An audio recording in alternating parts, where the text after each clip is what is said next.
Sa ating latest satellite images, makikita po natin na tatlong bagyo ang nasa labas ng Philippine Area of Responsibility. So isa-isahin po natin yan.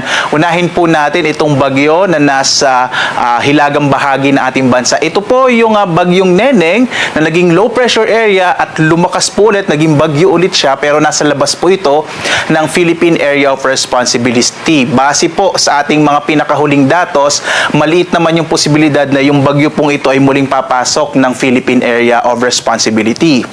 Yung ikalawang bagyo po, nandito naman sa may silangang bahagi ng Kabisayaan, mahigit 1,200 kilometers ito silangan ng Eastern Visayas. Base po sa ating pinakamahuling datos naman, magsisimula kasi itong kikilos pahilagang silangan, kaya medyo maliit na yung posibilidad na pumasok ito ng Philippine Area of Responsibility sa ngayon, base sa pinakahuling datos natin.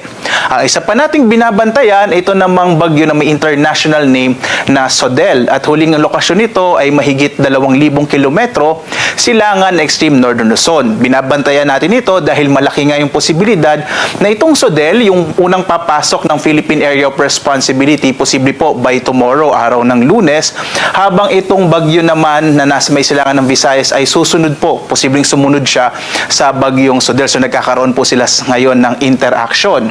Samantala, inaasahan nga natin na once na pumasok po ng Philippine Area of Responsibility ang bagyong Sodel, ito po ay maaaring magpalakas ng habagat ngayong week na ito.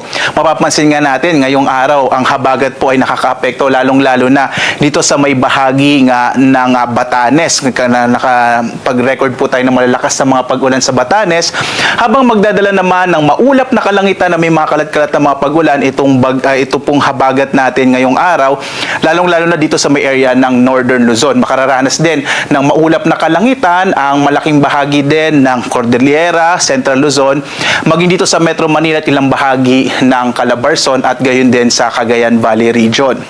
Inaasahan naman dito sa may bahagi po, nalalabing bahagi ng Luzon, itong area ng Bicol Region, gayon din dito sa may Visayas at Mindanao, ay makararanas ng generally fair weather, pero posible pa rin yung mga localized rain showers and thunderstorms.